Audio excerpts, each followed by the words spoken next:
I'm not going to kill you. I want you to do me a favor. I want you to tell all your friends about me. Here's your look at the brand new McFarlane Toys DC Multiverse, the Batman 1989 movie, Batman.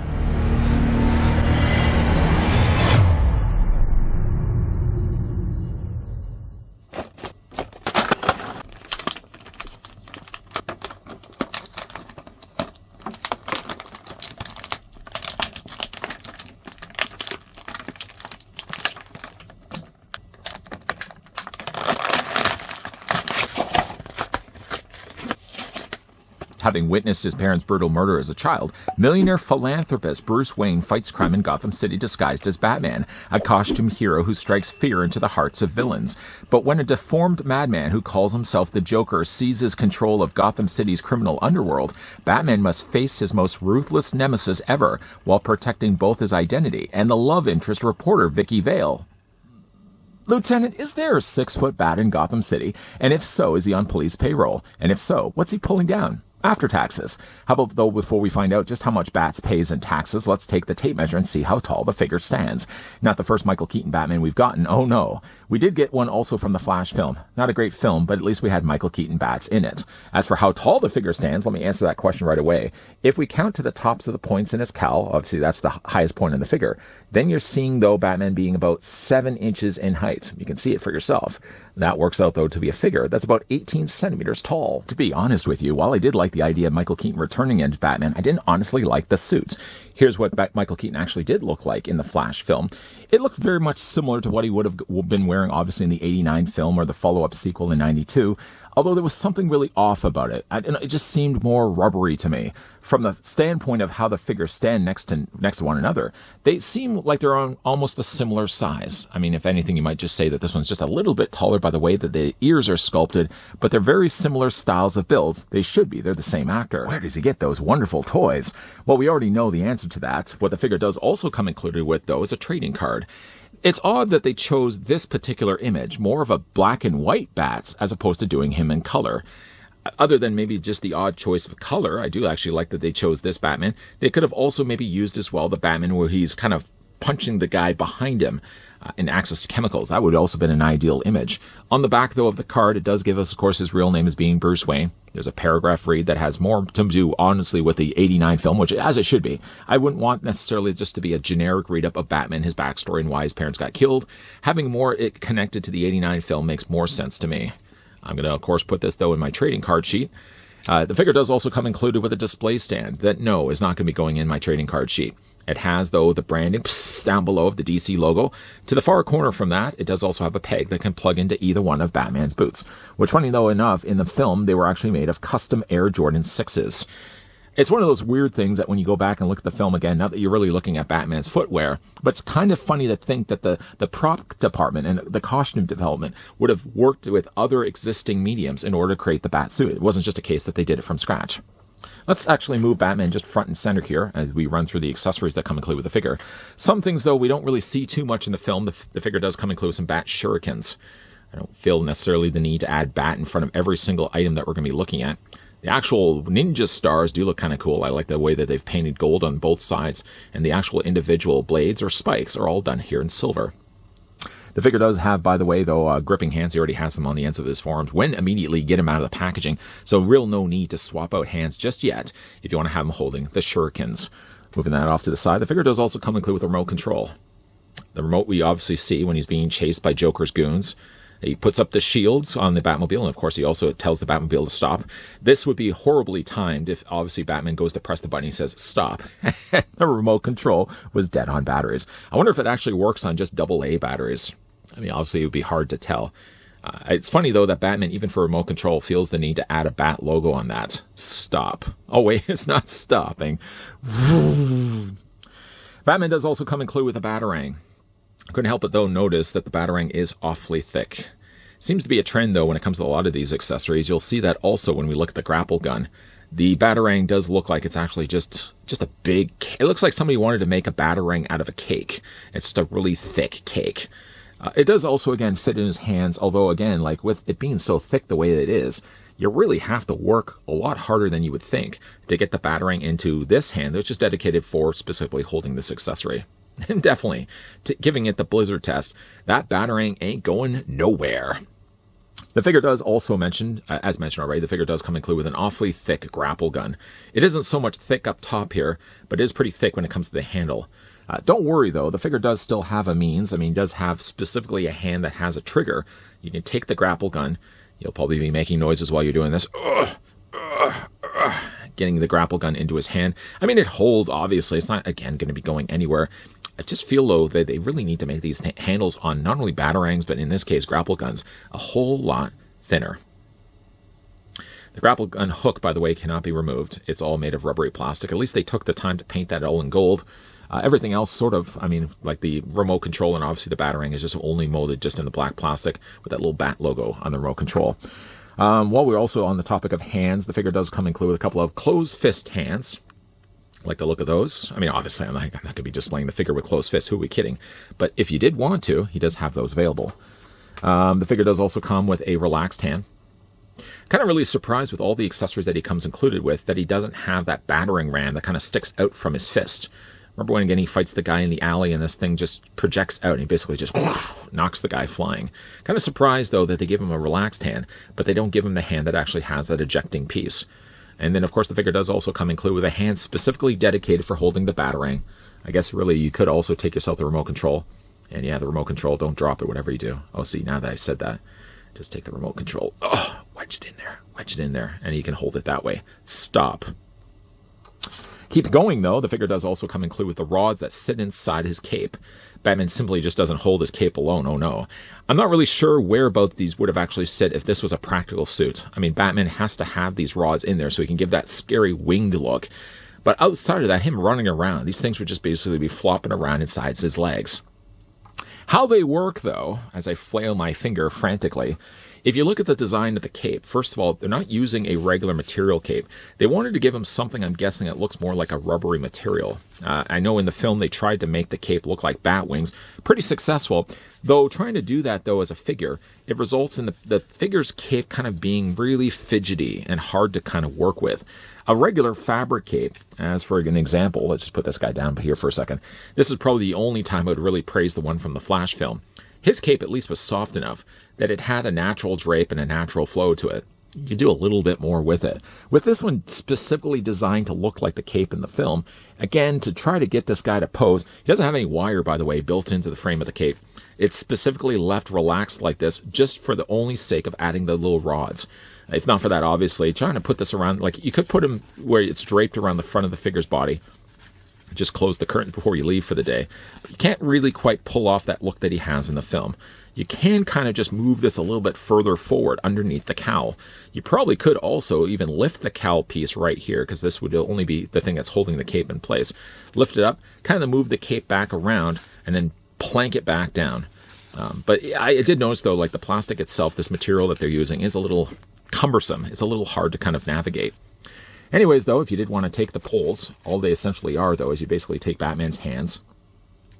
You take these parts. Obviously, this is the handle. You're going to want to use that first. Now, you can either go from the bottom or you can go from the top. If you, say, for example, want to go from the top, just basically just attach this into his hand. Dowel, dowel, dowel. These might not even be the best hands. I think they're probably the better ones to go with. Yeah, just fit them right in place. It's not the easiest thing, granted, to do. Do it on one side. The hand may come off. It's okay. You just peg it back in place. And then from there, you're going to take, if you look at it, he's actually got himself a little pocket. Oh, isn't that clever? I may have actually wanted to, you know what, I should really do it the opposite order. Put it in first the cape, because then it's a whole lot easier to slide it into his hand. Just slide this inside the cape, just like that. Then go back to Batman's hands. Oh boy. Did this completely out of order. Plug it back into his hands as best you can. I mean, obviously, if you had more time. You have a lot more time to do this than I do.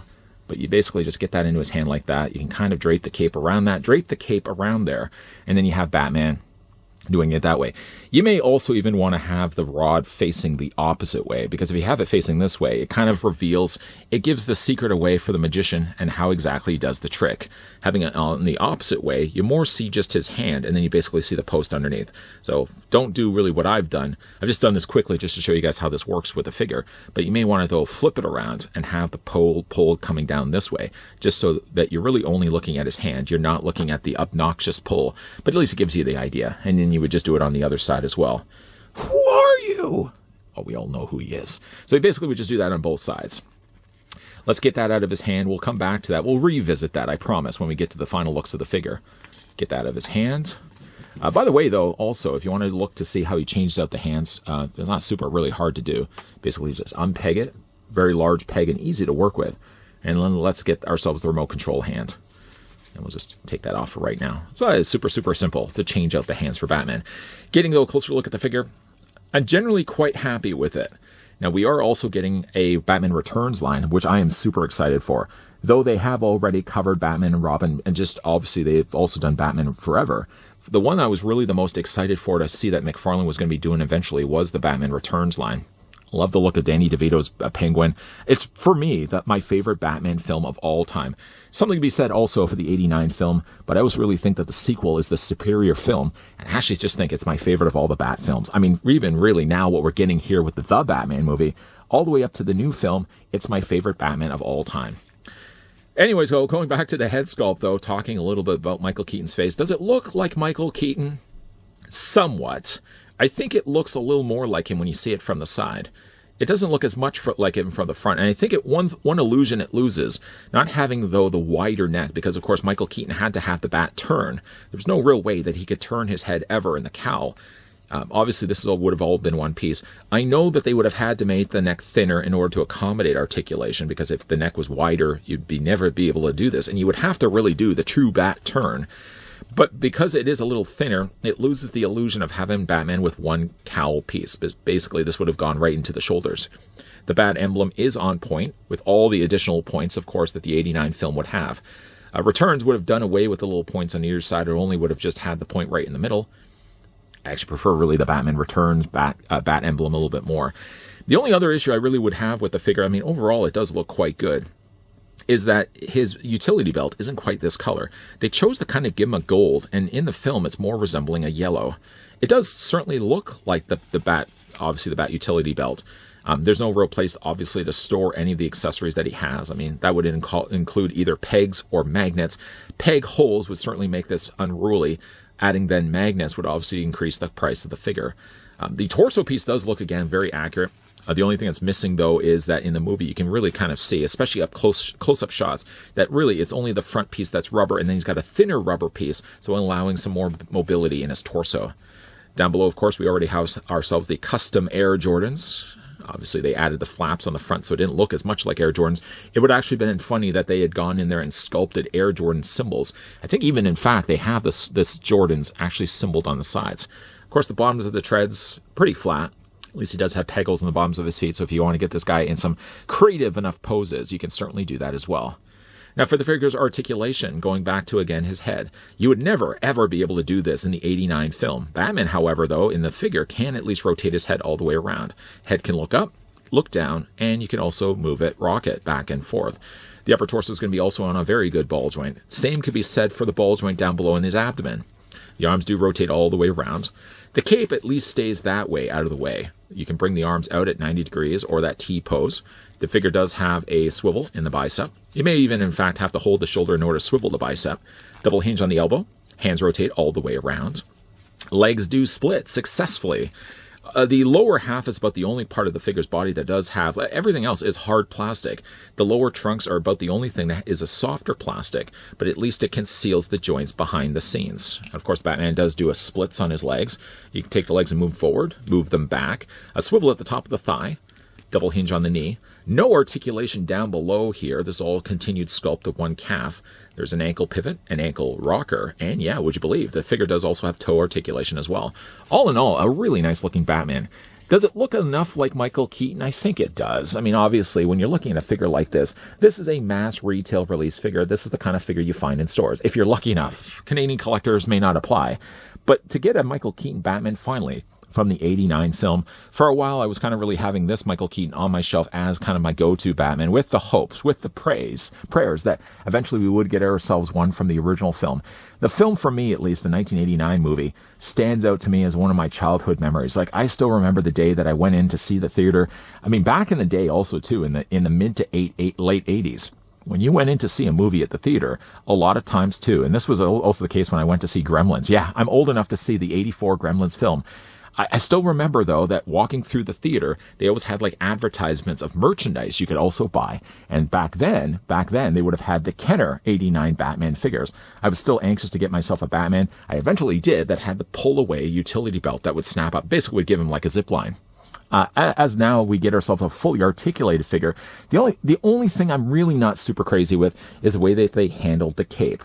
I know that they wanted to try to keep the cape a little closer to that Batwing look that he had in the film, but it doesn't have the relaxed nature that the one that we get from Flash did have. And of course, they also didn't have to incorporate the little pocket areas on either side of the cape. So of course, if you wanted to give Batman that scary winged look, you would just basically attach those posts into the actual pockets provided. Because of that, though, the figure does unfortunately have to sacrifice what normally would be for fabric capes a wire frame. It's actually funny, though, I say a wire frame, not even like the Flash Batman had a wire built into his cape. But if you like more like the flexibility, being able to go in there and control the look of the cape, you may not, though, be able to do that with the 89 Michael Keaton Batman figure, but it's still a really nice figure if you get the chance to grab one for your collection. Some may find this look of Batman uneasy. I mean, obviously, after what happened to Johnny Garbs. But still, though, the idea that they incorporated pockets on the interior of the cape was a nice touch by McFarlane Toys. It does unfortunately mean that it causes conflict with a generally bulky cape.